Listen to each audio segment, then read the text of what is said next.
Porque la voz del pueblo debe escucharse. Porque el compromiso es con todos los costarricenses. Rolando González y Carlos Roversi, en La Hora que Ortiga. Un programa que saca roncha, crítica, polémica, lo que otros callan.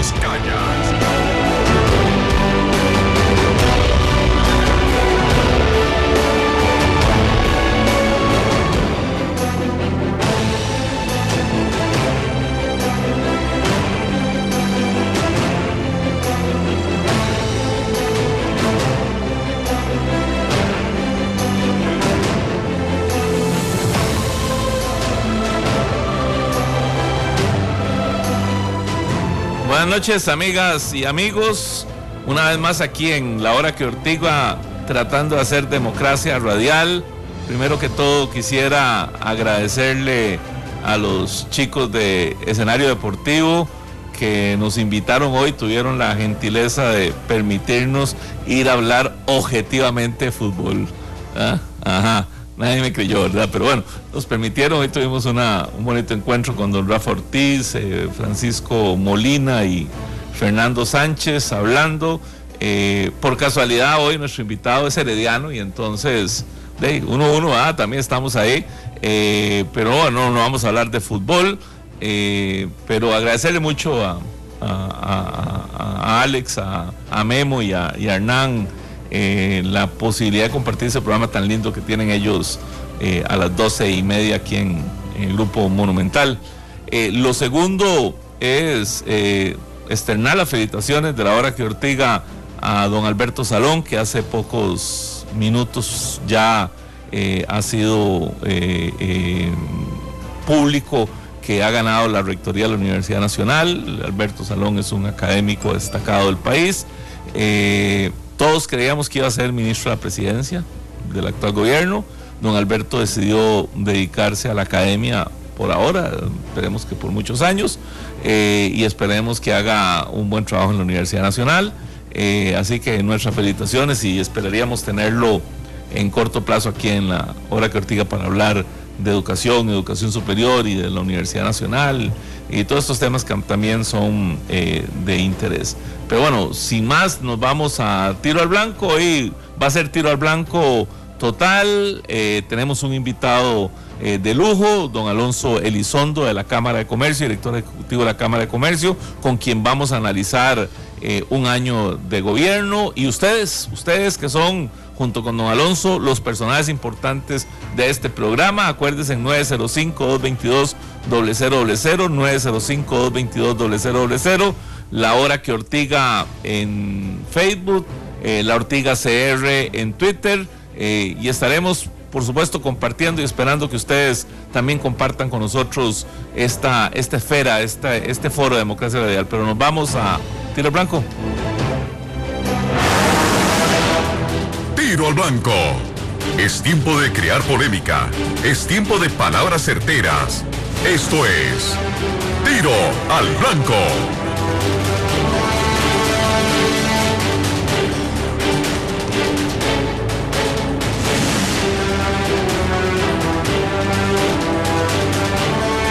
Bueno, amigas y amigos, como les decía, hoy tenemos la presencia de don Alonso Elizondo, director ejecutivo de la Cámara de Comercio. Muchísimas gracias, don Alonso, por acompañarnos. Un gusto, Carlos, de verdad que un honor estar con usted, compartir estos micrófonos y hablar un rato sobre los temas país. Era el herediano el que les hablaba, ¿no? Así es, yo creo que este año levantamos esa 24, yo creo que sí. La ruta 24, porque recuerda que la 32 ya anda esa prisa en la 32. No, hablaremos después de eso, hablaremos después. No, Alonso, para entrar así de lleno, y empecemos con una noticia, yo diría que lamentable, de hoy, de hace pocas horas. La organización JP Morgan, que es una organización muy importante para el análisis fiscal, financiero, para el análisis de lo que un país puede dar o no dar, que le da garantía a los inversionistas extranjeros a dónde invierten, da una señal ahí como de alerta y dice no inviertan tanto en Costa Rica. Así es una señal negativa para el país. A mí me parece que que una advertencia a sus clientes, una recomendación de ese tipo, no es una recomendación positiva para el país. Creo que esto debería encendernos la alerta, una luz roja de lo que puede suceder, a pesar Carlos, de que tenemos una estabilidad macroeconómica interesante, a nivel de que las políticas del Banco Central se han manejado relativamente bien. Se da esta señal, y creo que el déficit fiscal es una de esas causas. Y ahí podemos hablar un poco del tema y de la Cámara de Comercio, cómo lo podemos abordar de una manera, con una visión distinta, porque no conozco, si usted conoce me corrige, no conozco un solo país en el mundo que se haya desarrollado a punta de impuestos. Y yo creo que esa visión y ese camino no debe ser el camino que debe tomar Costa Rica. No, Alonso, usted acaba de decir algo que es muy importante. En los últimos 10 años, a pesar de una crisis que arranca en el 2007, digamos, uno podría decir que es probablemente una de las dos crisis más graves del sistema económico internacional, ¿verdad? Esta crisis última ha sido muy fuerte. Bueno, es una crisis que en Estados Unidos obligó por 2 meses a cerrarse varias instituciones públicas, que en Europa hizo que un país casi quebrara, como Grecia, ¿verdad? O sea, obviamente fue una crisis muy grande, arrancó 2005, 2006, pero digamos, a nosotros nos llegó, digamos, en el 2009, la cola, 2008, 2009, y por supuesto, desde el 2008 hasta probablemente hace algunos meses que la situación económica empezó a mejorar en los Estados Unidos, y que uno puede decir que empieza a estabilizarse. A pesar de eso, y a pesar de la percepción, que ahorita vamos a hablar de los costarricenses, y a pesar de las críticas de ciertos sectores del país que dicen que todo está mal, usted dice algo que es muy cierto: Costa Rica es un país estable. Sí, efectivamente, es un país estable. O sea, macroeconómicamente es estable. Usted analiza lo que hace el Banco Central a nivel del manejo de la política macroeconómica, la política monetaria del país es una política responsable. Aún así, esos indicadores que hablamos no terminan de convencer a la inversión extranjera, no termina de convencer a quienes demandan los títulos, por ejemplo, los títulos de deuda del país, no termina de convencerlos. Algo no estamos haciendo bien como país, ¿verdad? Nuestra economía lo que debe apostar es a la reactivación económica, a actividades que reactiven la economía, a crecimiento económico, a generar más negocios, a generar más empresas, a formalizar más empresas cada día, que generen más empleo y empiece la rueda a caminar, ¿verdad? Que empiece la rueda a girar. Es eso lo que buscamos. Y si nuestro país empieza a crecer a tasas del 6, 7%, creo que ese déficit y la recaudación, en este caso a nivel de ingresos del Estado, empiezan a aumentar. Y el tema y el debate por impuestos empieza a tomar y a tornar otro rumbo. Yo creo que ese es uno de las apuestas que el país debe hacer a la reactivación económica, más que seguir castigándonos la bolsa a todos, no solamente a los que consumimos, a los ciudadanos, sino castigando a las empresas costarricenses con una carga tributaria aún más grande, y dejando a los que no pagan, que son un montón, por la libre. Entonces esto es como yo digo, que es como cazar en el zoológico, ¿verdad? Porque es muy fácil ir al zoológico a cazar tigres y leones, es muy simple, pero vaya a la selva, ¿verdad? A buscar esa gente que es la que no está contribuyendo con el desarrollo del país. No, Alonso, los datos, digamos, de los que conocen de esto hablan de que el crecimiento del país no va a pasar del 3.5%. Y entonces la primera pregunta a los que no sabemos de economía y probablemente no somos empresarios, ni somos comerciantes, ni nada, decimos, ¿cómo crece un país, ¿verdad? O sea, ¿cómo podría llegar a ese 6%? ¿Por qué crece solo un 3%? Y cuando uno dice solo, es más, es de los un poquito más altos de América Latina también, ¿verdad? O sea, es que esa crisis, la gente nunca entendió que había una crisis internacional, y que si no se hubiesen tomado las medidas que tomaron en Costa Rica desde el punto de vista social, desde el punto de vista económico, etcétera, el país hubiese estado en una gravísima crisis. Pero entonces, la primera pregunta es, cuando uno habla de crecimiento, crece 3.5 y no 6 o 7 o 8%, ¿cómo crece un país? Y la segunda pregunta es de ya, ¿por qué Costa Rica no crece en esos índices? Claro, creo que ahí hay varios factores que aportan el crecimiento, al desarrollo. Hablemos de crecimiento, no hablemos de desarrollo. Evidentemente, hay un factor previo a todo esto, y es la confianza. Yo creo que el tema de confianza no solamente de los consumidores, sino la confianza de los empresarios. Entonces, la inversión es uno de esos factores de crecimiento. Es decir, entre más invierta un sector privado, ¿invierta en qué? En nuevos negocios, en ampliaciones de plantas productivas, en abrir nuevos locales comerciales, Eso va a generar ¿qué?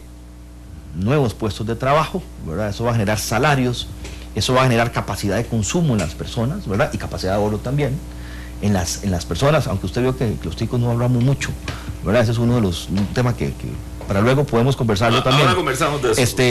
Empezamos a consumir más, empezamos a demandar más productos, estas empresas buscan también, acompañado de políticas de apertura comercial en nuevos mercados, sacar nuestros productos fuera de las fronteras, vender, etcétera, y empezamos a generar un círculo virtuoso. Así es como un país crece, ¿verdad? Así es como un país se desarrolla, con más exportaciones, con una mayor inversión, generando nuevos puestos de trabajo. El empleo al final es una de las variables que le generan a la gente poder adquisitivo, y eso genera consumo, y eso empieza a generar un círculo virtuoso que hace que los países y las economías empiecen a crecer. ¿Por qué a Costa Rica no le pasa? Bueno, creo que está fallando el inicio de esto, y tiene que ver con la confianza que tienen las personas.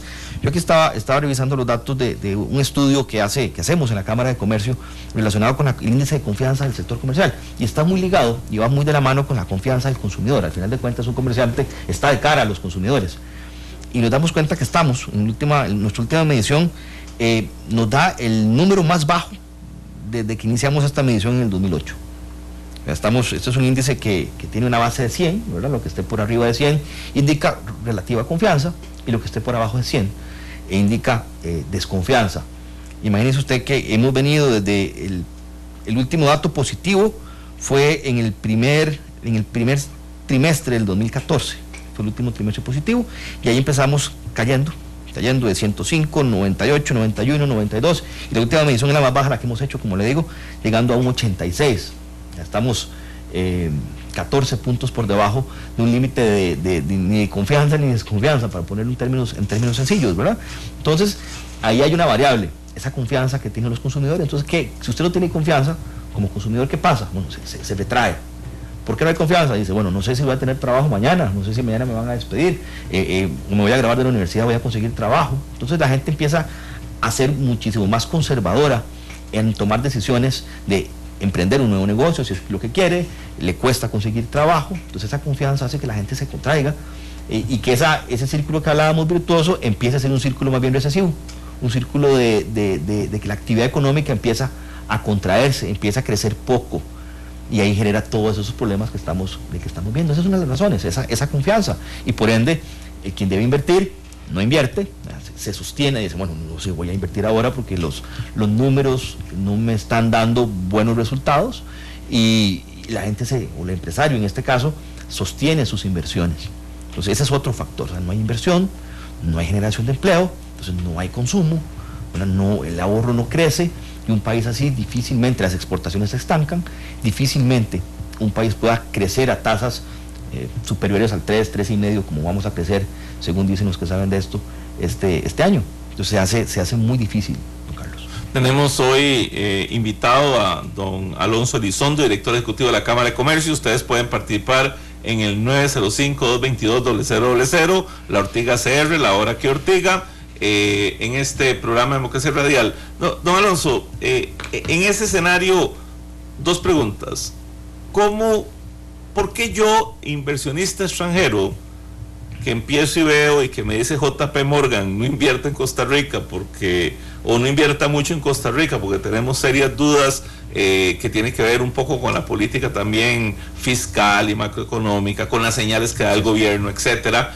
Pero además de eso, yo inversionista, digamos, no le hago caso a JP Morgan, me vengo a Costa Rica y vengo y pregunto, mire, ¿cómo hago para poner una empresa, una industria? Algo, y me dicen, bueno, usted tiene que hacer 258 trámites, no sé cuántos trámites habrá que hacer en Costa Rica, pero son unos países, me parece, que donde la tramitología es de locos. Y entonces el presidente de la República dice o decide irse a Estados Unidos 10 días con gente de la Cámara y con algunos otros sectores empresariales a tratar de convencer a los empresarios, pero ¿cómo convence a los empresarios cuando los empresarios encuentran ese clima, desde afuera? Y desde adentro, usted me puede dar de perspectiva de comerciantes, ¿por qué los comerciantes desde julio acá han empezado a perder esa confianza? Y se lo uno a esto, ¿por qué los costarricenses que en julio, según la encuesta de la Universidad de Costa Rica ayer, tenía un 75% de confianza en el presidente, hoy solo el 20% confía en que el gobierno va a poder salir adelante positivamente. Ok, hagamos una diferencia. Lo que hace JP Morgan es hacer una advertencia a inversionistas, pero en este caso inversionistas financieros, podemos ponerlo en ese término, o sea, la gente que compra títulos valores, la gente que está en bolsa comprando bonos de diferentes países. No, está bien, pero si yo soy empresario, claro. Eso digo yo, ¿qué está pasando? No, claro, desde luego, esa señal también se transfiere a los que hacen inversiones productivas. Eso es. Claro, a esa inversión extranjera que anda buscando dónde producir de la mejor manera, donde anda buscando dónde encontrar sitios donde producir de forma más eficiente, de forma más rápida, de forma muchísimo más rentable para sus negocios. Creo que esa es una señal evidentemente no muy positiva, es una señal negativa para los inversionistas. Claro, tenemos ventajas aún como país, creo que nuestro capital humano, nuestro recurso humano sigue siendo calificado y sigue siendo un recurso humano de primera línea. Sin embargo, eso ya no es suficiente, es una condición necesaria para un país, pero no es una condición suficiente. Cuando usted, volviendo a nuestro mercado doméstico, empieza a ver la cantidad de trámites que hay que hacer en este país para iniciar un negocio, aunque algo ha mejorado, eso hay que reconocerlo también, nos damos cuenta que en realidad Costa Rica se está quedando atrás, y no quedando atrás con competidores europeos ni con competidores del resto de Latinoamérica, estamos quedándonos atrás aquí con los vecinos del sur, por ejemplo, y pronto, si no nos ponemos vivos, con los vecinos del norte también. Ahí suceden cosas diferentes, pero es un tema que nos pone... Tal vez, Alonso, lo corto un segundito, ahorita retomamos el tema, pero tenemos personas en la línea telefónica. A mí a veces me da mucha pena tenerlo esperando mucho rato. Don Alberto Castro de Guadalupe, don Diego Porras de Curridabat y don Andrés Ábalos de Desamparados. Don Alberto, buenas noches. Buenas noches, señora, muchas gracias por la oportunidad. Precisamente iba a hablar de lo que el caballero acaba de mencionar, el caso de Nicaragua. Es decir, con todo el respeto, JP Morgan, esa información va dirigida a verdaderos tiburones de los negocios que andan buscando el menor costo a la mayor ganancia, eso es todo. Y de hecho es que muchos de estos inversionistas ahora se están yendo a Nicaragua con mejores condiciones para ellos, por supuesto, pero mentira base. No es cierto que en Nicaragua haya mejor mano de obra calificada que aquí, y hay otras mejores condiciones aquí. Por otro lado, quería preguntarle al caballero, ¿cómo impacta esa noticia que dio Diario Extra, así, aunque sea solo un titular, de los 4.200 millones de dólares que se están lavando aquí en Costa Rica? O sea, ¿cómo impacta eso en nuestra economía? El lavado y el contrabando, porque el contrabando es otra cosa, ¿verdad? Muchísimas gracias, don Alberto. Don Diego Porras. Adelante, don Diego. Buenas noches, don Carlos. Buenas noches. Y don Alonso. Yo, la verdad, acabo de emprender mi negocio desde hace 2 meses. Creo que en realidad es mi forma de contribuir a que el país vuelva a activarse. Pero tengo una pregunta así, la verdad ya sencilla. ¿Era este el momento para emprender un negocio? Buenas noches. Buenas noches, muchas gracias, don Diego. Don Andrés Ábalos de Desamparados, buenas noches. Gracias, don Carlos. Alonso, un saludo afectuoso después de tantos años de trabajar en el sector empresarial, con hombro a hombro en muchas luchas. No solamente el tema fiscal y el tema de emprendedurismo afecta el dinamismo de la economía nacional, el exceso regulatorio que el sector empresarial, las cámaras han venido levantando la voz y esa bandera desde hace mucho tiempo, y hay avances, pero no al ritmo que se requieren. Es lamentable que todavía haya normas que entraven el desarrollo o que establezcan doble regulación y no se termine de solucionar esos asuntos trascendentales para facilitar el proceso productivo de las empresas de toda la gama, sector comercial, sector industrial, sector servicios, que es tan importante para que la economía se termine de dinamizar. La desilusión que se presentan las personas cuando hay que realizar estos 108 trámites para poder iniciar un negocio, una pequeña empresa en el país, y obviamente el tema fiscal, el costo energético que se tiene, pues es grande el costo y el impacto, que desestimula y esto genera el contrabando, el negocio informal, que al final todo ese sector informal tan creciente lo que viene es a coartar y a limitar el desarrollo económico del país. Muchísimas gracias, don Andrés. Don Alonso. Empiezo por el final, por don Andrés, y que igual un saludo, muchos años de estar juntos en muchas luchas del sector privado. Sí, efectivamente, el tema de excesos regulatorios en el país están ahogando a las empresas y están quitándole y restándole posibilidades a un montón de emprendedores de iniciar ese pequeño negocio. Y eso aprovecho para felicitar a don Diego, que dijo que acaba de iniciar un nuevo negocio. Siempre me alegra cuando alguien de verdad que se atreve a no ser empleado, sino ser empleador. Eso es de verdad de admirar. Yo siempre, en este país, a veces la gente no entiende lo que es ser empresario. A veces el empresario es el malo de la película. Yo creo que los empresarios hay de todo tipo, de todo tamaño. Y creo que quien se atreve a arriesgar su capital, quien se atreve a dejar lo que a veces es la seguridad, don Carlos, de un trabajo, de un empleo, de un salario, y empieza un proyecto empresarial, creo que eso siempre es digno de felicitar. Y creo que, don Diego, usted hace algo de valientes, y eso es importante. Es el momento para empezarlo. Si su idea es buena, si usted ha analizado bien el negocio en el que está, las condiciones económicas de los países son una variable más a analizar. Sin embargo, si usted logró identificar su nicho de mercado, el servicio que está prestando, etcétera, empezar un negocio es importante, y lo admiro porque en este país cuesta iniciar un negocio.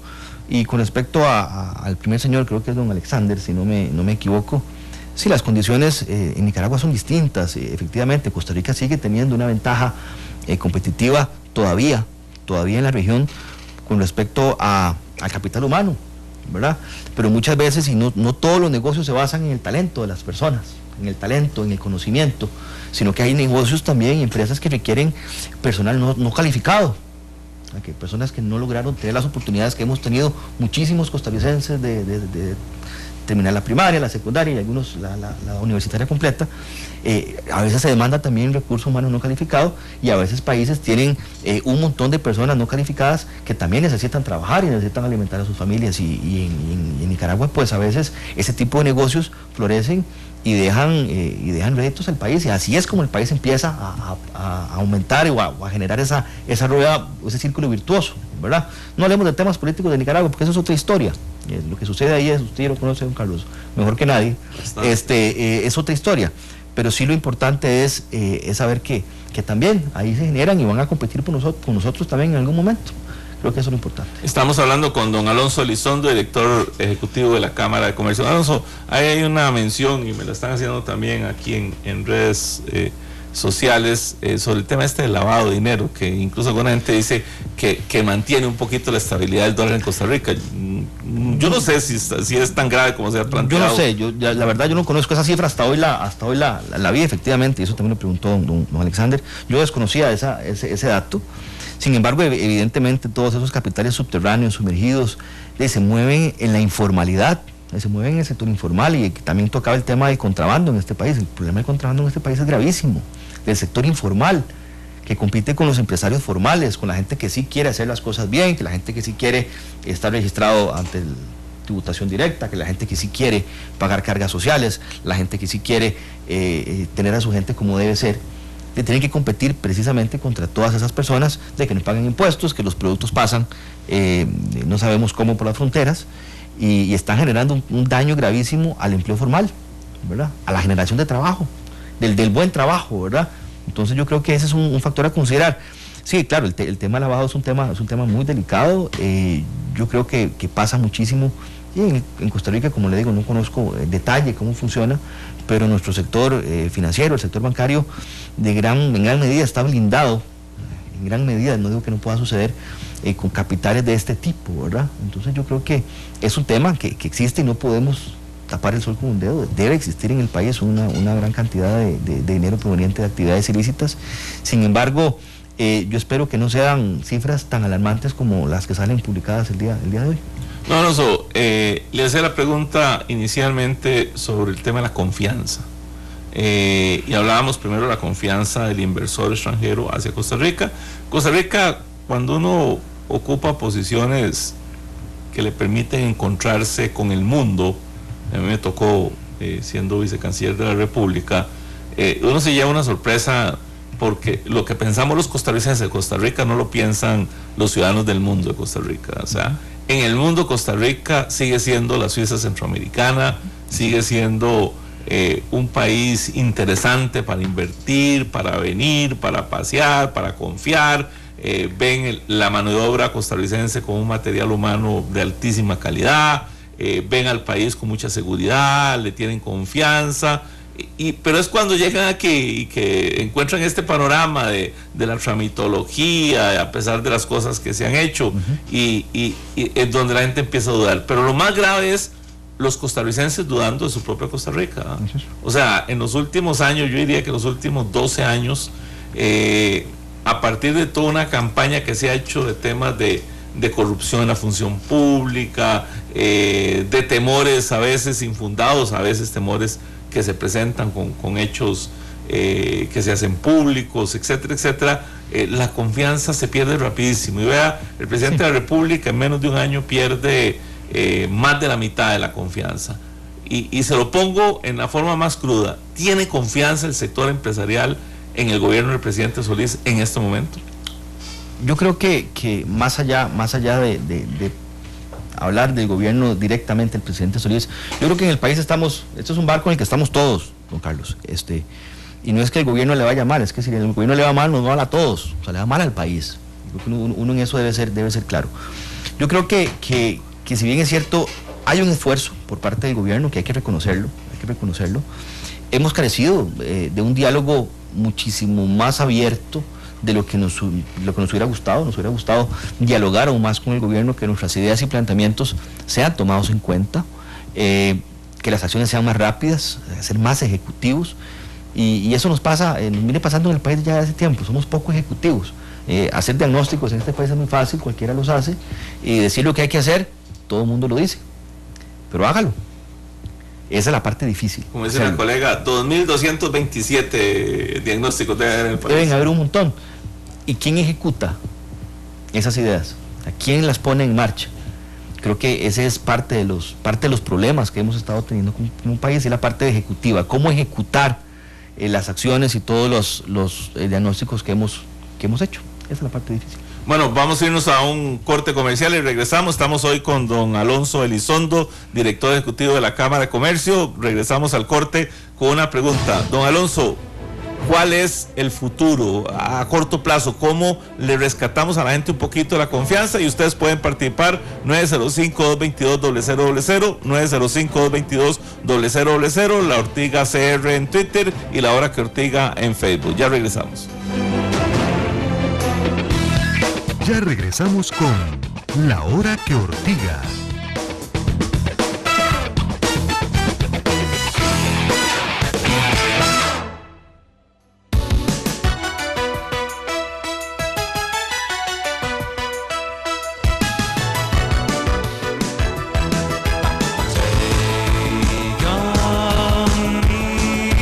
Lo mejor de 70s, 80s y 90s. Escucha Best FM.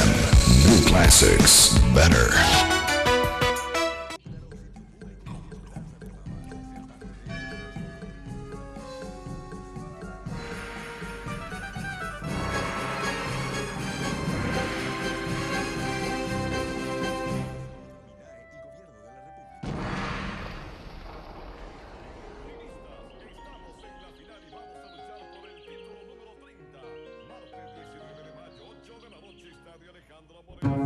Imagina que tu mundo no tiene límites, no tiene fronteras, ni tampoco obstáculos,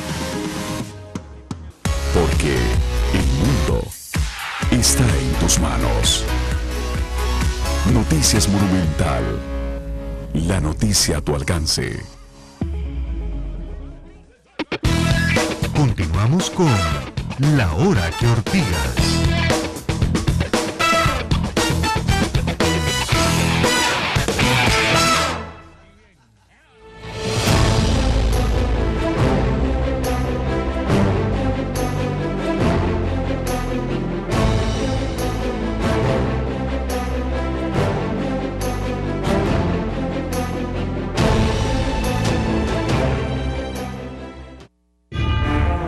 Mi nombre es Miguel Carabaguías. Es un placer estar con ustedes, tanto en la radio como en la televisión, en la presentación de este programa de escucha por todos, que se llama La Hora Cortiga, dirigido por el señor Rolando González y Carlos Roversi. Programa de fisga, comentario y sobre todo conocimiento de la materia a tratar. Los invito a escucharlo todos los días por la televisión y por la radio. No se pierda de lunes a viernes a las 9:30 de la noche. La Hora que Ortiga.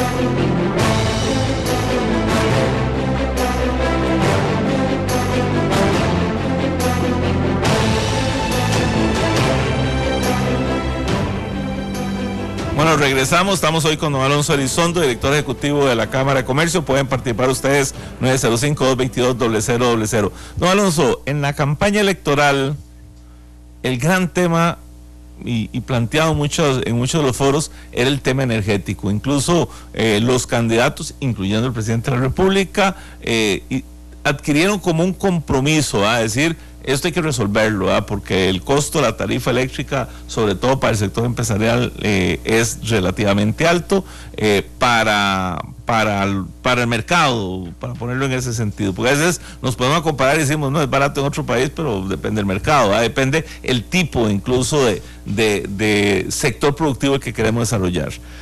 Un año después, bueno, asume el presidente y el primer anuncio es: denos 18 meses para hacer un diagnóstico y ver qué hacemos con materia energética. Y al día de hoy ya pasaron 12 meses y no se ha hecho nada. Ni siquiera el gobierno se ha atrevido, y algunos partidos políticos menos, a abrir el debate en la Asamblea Legislativa sobre cuál debe ser la reforma energética del país y el tema eléctrico del país. Muy complicado el tema de las tarifas eléctricas. Concuerdo con su análisis, ese es el análisis que debemos seguir. ¿Qué ha sucedido ahí? Carlos, sí, efectivamente, nos vamos a ir en el diagnóstico, pero hasta tanto no levantemos la ideología de la mesa, que siempre juega, el tema energético en Costa Rica no se va a resolver, porque mucho pasa por la apertura que necesitamos en materia energética. Aquí tiene que haber una apertura a la generación privada. A mucha gente no le gusta, ¿sí? Ideológicamente no les gusta, pero vea la situación en la que estamos. Hablábamos fuera de micrófonos, el presidente don Luis Guillermo está fuera del poder, está en Estados Unidos, en busca de un compromiso desde la presidencia de atracción de inversión. Pero ¿qué le va a ofrecer don Luis Guillermo a los inversionistas? Condiciones ya necesarias del país, que ya son necesarias en cualquier economía, ¿sí? Como personal calificado, alta personal bilingüe también. Le va a ofrecer posiblemente un país estable, con seguridad, seguridad personal, seguridad digamos pública, más seguridad jurídica. Pero cuando le pregunten por tarifas eléctricas para producir en Costa Rica, ¿qué va a decir? Cuando le pregunten por simplicidad de trámites, ¿qué va a decir? Esos dos factores nos están frenando como país, como un país competitivo, nos tienen frenadas las tarifas. Cuando hable de infraestructura, cuando hable de la eficiencia de nuestros puertos, ¿qué va a decir? Yo creo que son los temas de carretera, de interconexión entre el Atlántico y el Pacífico. ¿Qué va a decir? Yo creo que ahí son los grandes temas que no resolvemos, porque no somos poco pragmáticos en Costa Rica. Ponemos la ideología por delante, y aquí hay que ser más prácticos y resolver los problemas de forma práctica y dejar la ideología para la campaña política. Don Carlos. Tenemos a don Carlos Campos de Heredia y don Walter Bonilla de Bangares. Buenas noches, don Carlos. Muy buenas noches, fantástico oírlos, excelentes ideas y un abordaje al tema espectacular. Hay una cosa que creo que se les escapa también, es que en Costa Rica ha venido pasando un montón de cosas y en diferentes tiempos, que se estafa a las personas que vienen a invertir en el país, y eso es muy importante, o cosas que se prometen y no se dan. Yo creo que es algo que también se tiene que medir. Las personas pierden la credibilidad en el país, o la credibilidad en las promesas que da el gobierno, y la credibilidad en los políticos que vienen y estafan a un montón de extranjeros, y cómo van a venir a invertir si se les está robando el dinero. Muchísimas gracias, don Carlos. Don Walter Bonilla, desde Avangares, buenas noches. Adelante, don Walter. Se nos cortó, lamentablemente, porque incluso el tema de Guanacaste es un tema muy complicado, ¿verdad? Sobre todo con este fenómeno climático que está presentando. Bueno, don Carlos hace un análisis ahí y yo le quisiera agregar otro. Costa Rica ha anunciado abrir programas de competitividad. El gobierno de Laura Chinchilla planteó crear una comisión de competitividad que venía trabajando relativamente bien. El gobierno de Guillermo Solís tomó el tema, nombró una comisión de competitividad y se reunió una sola vez. Tal vez un poco más, pero yo creo que nuevamente, diagnóstico, recibir los problemas, las quejas, todo el mundo llega a decir, tengo problemas con los trámites, que el Ministerio de Salud, que SETENA, que SENASA, son mil los problemas. ¿Y a dónde están las soluciones? Hay que ponerle el cascabel al gato. Y mire, yo creo que le han puesto ustedes, la Cámara le ha puesto cascabel al gato, le ha propuesto soluciones. Mire, yo siempre he dicho que uno cuando se va a quejar de algo o va a criticar algo tiene que tener la solución, porque si no es lo que es un llorón, ¿verdad? Aquí está la solución, aquí está nuestra propuesta. Puede que pueda mejorarse la propuesta, que pueda modificarse, pero hay propuestas concretas para solucionar un montón de problemas, Carlos. Pero no estamos escuchando al sector privado, no estamos escuchando a quienes producen y generan empleo. Que no se nos olvide que en este país el empleo lo generan los empresarios, nada más. Bueno, desde ya le dejo la pregunta, ¿cuáles son esas propuestas? Pero tenemos a don Francisco Mesa de Cartago y a don Walter Bonilla Avangares, ahora que no se nos corte, don Walter. Don Francisco Mesa, buenas noches. Yo comprendo la situación suya, pues el sentimiento de los liberacionistas que no votamos por el partido, y no lo vamos a seguir votando una buena cantidad, porque la situación del partido no ha sido la mejor en este momento. Usted habla de un año, pero tenemos 60 años, y usted tiene años de vivir del gobierno, y no sé cuáles han sido sus programas o sus logros. Ese sentimiento suyo contra el presidente es muy duro, es muy fuerte, y no se da cuenta que es contra Costa Rica, contra nosotros, ¿ya? Contra los emprendedores, contra los que hemos estado sirviendo, no nos hemos servido. Por eso le doy cuenta y le digo que modere un poco su tesis, su forma. Usted es periodista, usted es un hombre del gobierno, más que todo, y pertenece a una familia de empresarios, ¿ya? Que nunca han estado mal, ni nunca le han puesto fuerza, económica quizás, pero fuerza laboral a este país. Han sido más que todo empresarios, emprendedores, y dado a que tienen su estatus. No comprende usted eso, que está el odio que se siente, que el que se siente usted por el presidente, que está descargando contra nuestro país, contra la gente más humilde, y ridiculizándolo en todo. Ahora lo ridiculiza por los Estados Unidos. Muchas gracias. Muchísimas gracias, don Francisco. Primero le aclaro que yo no soy empresario, soy un simple empleado público y lo he sido toda mi vida, hijo de un policía. Además, aquí no hay odios, aquí lo que es, tratamos de hacer un análisis lo más objetivo posible desde nuestra perspectiva, que por supuesto tiene mucho sesgo, y por eso los invitamos a ustedes a participar. Don Walter Bonilla, Avangares, buenas noches. Buenas noches, un saludo a todos. Una pregunta entre la posición del Poder Ejecutivo, que está a favor de meter impuestos, y ahora la coalición Unidad y Liberación Nacional en la Asamblea Legislativa, que está a favor de no meter impuestos. Saber cuál es la posición entonces de la Cámara de Comercio, qué ven ahí, qué es lo que puede beneficiar al país o no puede beneficiar al país.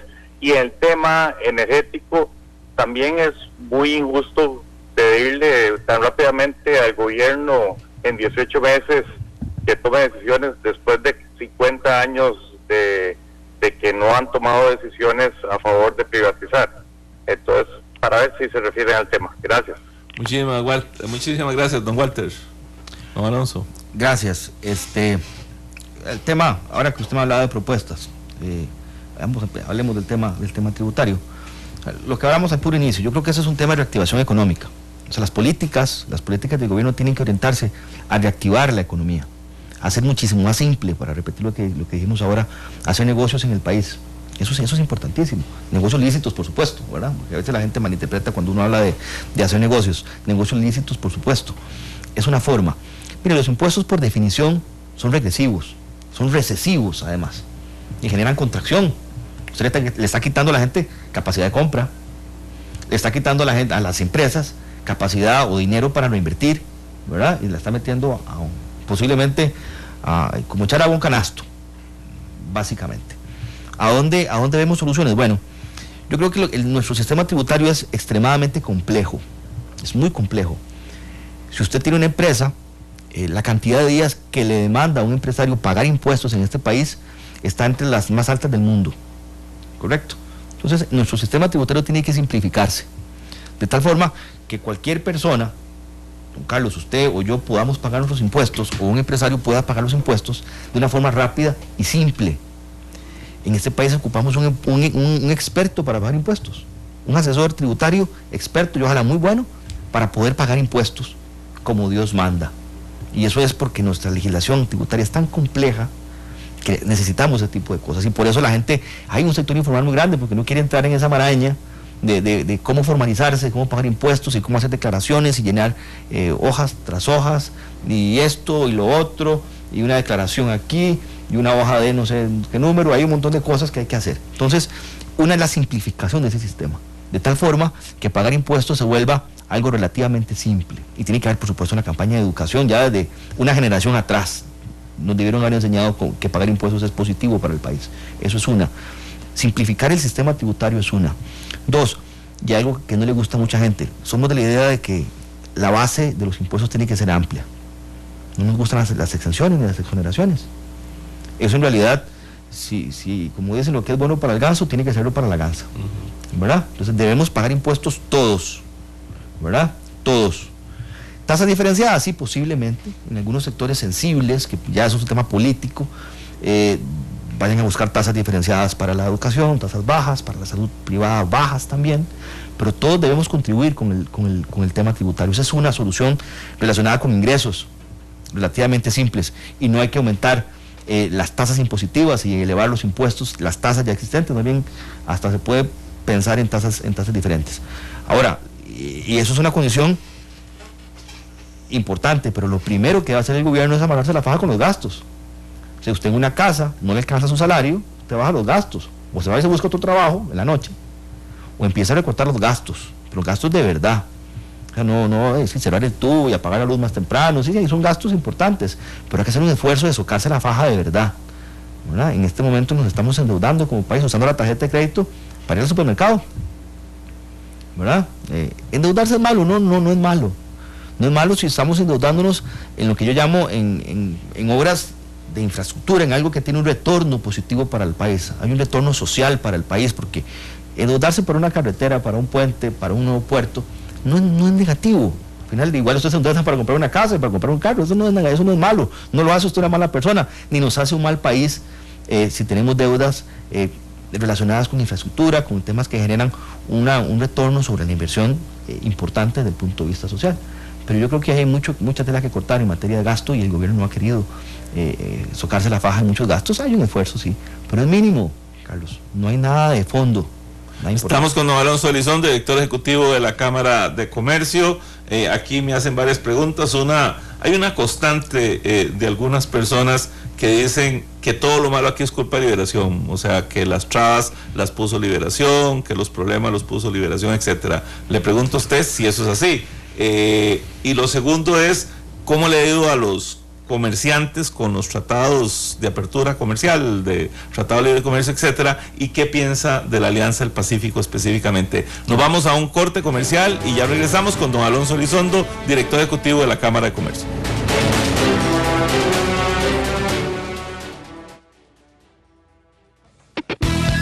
Ya regresamos con La Hora que Ortiga.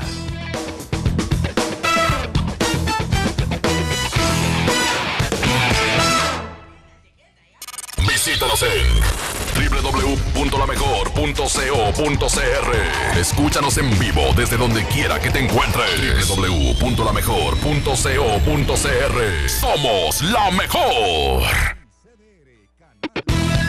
Continuamos con La Hora que Ortigas.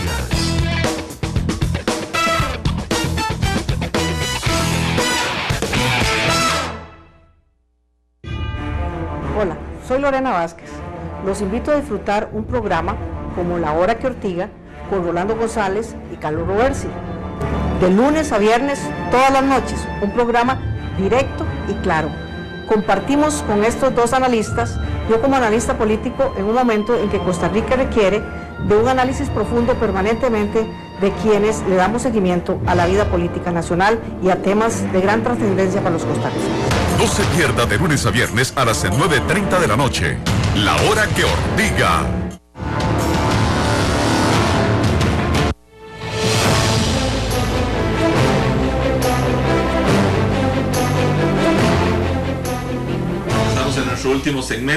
Ya estamos en nuestro último segmento hoy con don Alonso Elizondo, director ejecutivo de la Cámara de Comercio, y le preguntaba, don Alonso, ¿cómo les ha ido con el tema de la apertura? Y aquí hay varias preguntas en las redes que tienen que ver con los tratados de libre comercio y específicamente con el tema de la Alianza Pacífico, que está en este momento ahí en el debate.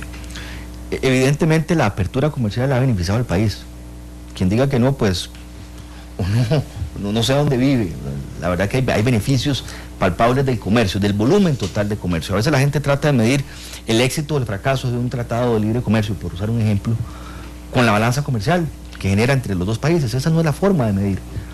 Lo importante es el aumento global, el incremento del comercio total. O sea, lo que usted ahí no resta a las exportaciones, no le resta a las importaciones, sino que a las exportaciones le suma a las importaciones y empieza a ver qué tan grande se hizo su pastel, ¿verdad? Qué tanto incrementó el volumen de comercio total, ¿verdad? Eso es lo importante. Yo creo que los tratados han sido positivos por dos razones. Una, porque nos permite tener mayores y mejores mercados de exportación en mejores condiciones para sacar nuestros productos y generar esas divisas que nos permiten importar productos, ¿verdad? Porque para yo poder importar necesito haber exportado, necesito haber generado recursos, haber generado divisas, haber generado dólares en nuestro caso, para poder importar. Y evidentemente también han generado un beneficio al consumidor por dos motivos. Uno, porque hay un aumento en la competencia en los mercados internos, ¿verdad? Y la competencia, usted sabe lo positiva que es desde el punto de vista de la calidad de los productos, desde el punto de vista de los precios, del acceso, la disponibilidad. Eso ha generado el tratado, mayor competencia, ¿verdad? Y competencia leal, eso es lo importante. Hay gente que no le gusta la competencia, sí. Evidentemente todo el mundo quiere ser el dueño de un monopolio. Dicen que el problema de los monopolios es no ser el dueño. Así es, ¿verdad? Igual que las argollas. Exactamente, el problema no estará adentro, igual con el monopolio, el problema no es ser el dueño, ¿verdad? El que tiene un monopolio, tiene una renta monopólica, quiere protegerlo a toda costa, ¿verdad? Y no le gusta la competencia externa, no le gusta tener que ser más eficiente, más competitivo, mejorar en costos. Evidentemente el comercio, esa magia es la del comercio, genera esa competencia que nos permite a los consumidores disfrutar de más y mejores productos, mayor disponibilidad de oferta de productos, y evidentemente, como lo dije al inicio, nos permite vender fuera del país nuestros productos y aumentar nuestra capacidad productiva, sin duda alguna. Ha sido positiva. Me preguntaba por Alianza del Pacífico. Bueno, van a esta misma línea.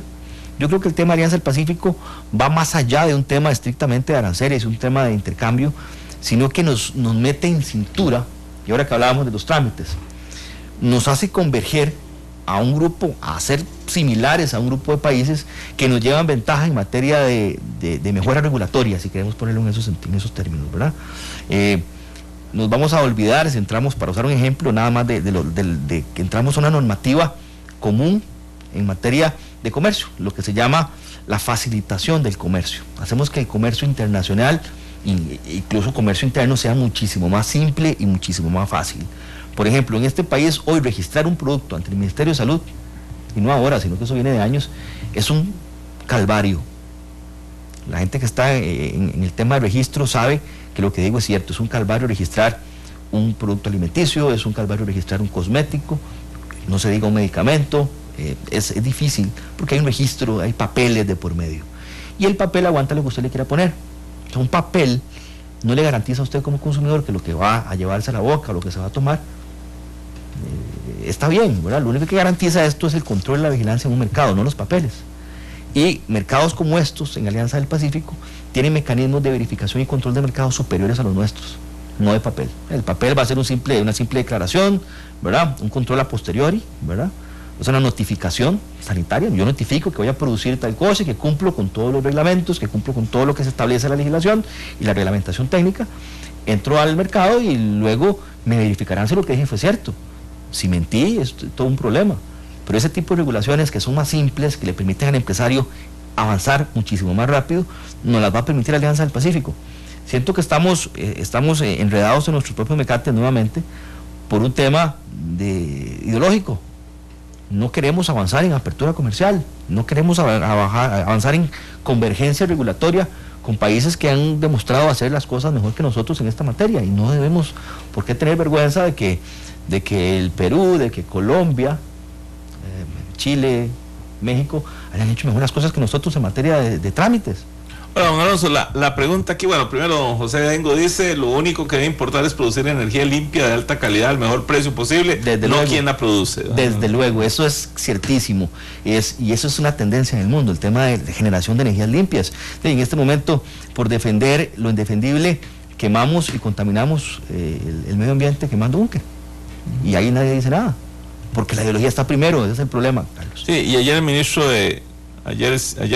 de Ambiente dijo no a la energía geotérmica, ¿verdad? Que elimina una opción. Entonces, la pregunta va, don Alonso, en función de qué tiempo tenemos. Y no quiere ser uno como negativo ni nada por el estilo, porque siempre aquí hay un sector de gente que cree que uno está planteando cosas negativas. Lo que pasa es que, primero, esa percepción de la gente, yo digo equivocada. Yo no creo que este gobierno ni los anteriores lo hayan hecho mal en el campo económico, en la macroeconomía. A mí me parece que don Oliver Castro en el Banco Central fue probablemente la mejor decisión política del gobierno. Me parece que sería gravísimo lo que se anda rumorando por ahí, que lo quieren pasar al Banco Nacional, y porque don Oliver sabe lo que está haciendo. Entonces uno cuando dice el país no está mal, ¿verdad? Pero sí hay una sensación de la gente. Es más, en la encuesta hay un dato importante. A la gente le pregunta ¿cómo ve usted el país dentro de un año?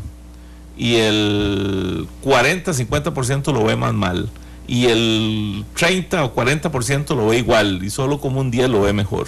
Pero cuando se le pregunta a la gente ¿y usted cómo está?, la gente siempre se ve bien, ¿verdad? O sea, no, yo estoy bien, que está mal el vecino, ¿verdad? Eso es como muy típico de los ticos, ¿verdad? Muy típico de los ticos. Entonces, pero la pregunta es, si queremos pasar al primer mundo, estamos tratando de entrar a la OCDE, ¿verdad? Para tener, digamos, mejor calidad de servicio, etcétera. Si estamos tratando de competir con países en la Alianza del Pacífico y abrir mercados reales en los países asiáticos, ¿cuál debería ser la agenda, la hoja de ruta, el cronograma, el periodo en donde Costa Rica dé pasos reales para enfrentar esto que se llama la posmodernidad? Nuevamente, hay muchas... pero ¿qué tiempo tenemos? Bueno, es que esto es relativo. Va a depender de la velocidad con la que se muevan los otros países, nuestros competidores en el mundo, ¿verdad? Y como todos son índices o indicadores relativos, de comparaciones entre países, va a depender de qué tan rápido avancen los otros. Si los otros avanzan lentamente, nos da una holgura ahí para poder ser más a lo tico, ¿verdad? Ser un poquito más lentos. Pero la muestra que tenemos es que eso no está sucediendo, ¿verdad? Se están moviendo muy rápido. Ya Panamá va por la segunda línea del metro, que va a unir el aeropuerto de Tocumen con el centro de la ciudad. Una inversión gigantesca. Y nosotros tenemos 7 años por tratar de abrir a PM Terminal, no hemos podido abrir la Platina, y ellos ya van por la segunda línea del metro, Carlos. Esa es la realidad, y si a mí me duele mucho decir esto, o sea, yo soy costarricense, llamo a mi país y de aquí no me voy a ir nunca. ¿Y es culpa de algún partido político? Es que yo creo ¿O es culpa del modelo, de la estructura?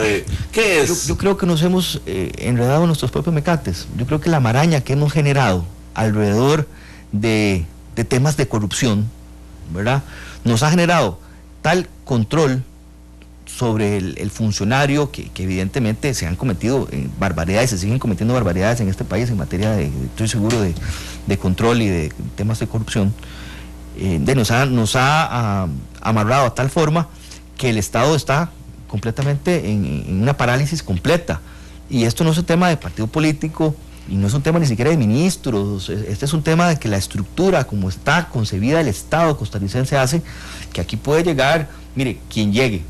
Aquí no se trata de si usted es de la derecha ni de la izquierda, y como dice un candidato, yo soy de arriba, ¿verdad? Ni de arriba ni los de abajo.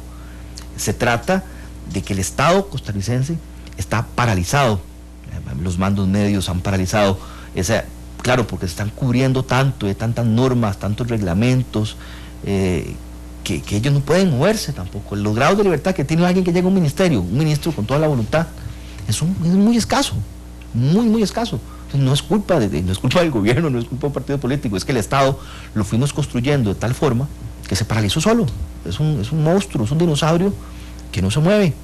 Y si no lo modernizamos, que es otro tema, para otro programa, sí, difícilmente podemos avanzar en una agenda de competitividad. Hay que poner la competitividad por delante, porque a partir de ahí se desarrolla la política social, las políticas de Estado, las políticas de educación, las políticas de salud.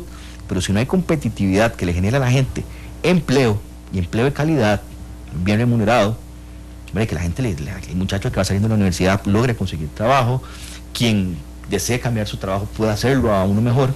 Si no logramos ese tipo de cosas, Carlos, es muy difícil salir adelante. Vamos a seguir, Costa Rica va a seguir creciendo, sí, pero muy lento, y los otros nos van a ir alcanzando. Entonces esas ventajas que estamos teniendo como sociedad hoy, que hemos gozado por muchísimos años, desde los años 50 para acá, empiezan cada vez se nos empieza a cerrar la brecha, de tal forma que cada vez nos parecemos más a los demás. Empezamos a perder esa diferenciación que hemos tenido como país, como sociedad, que dichosamente todavía la tenemos. Estamos bien, estamos relativamente bien. No, Alonso, una última pregunta.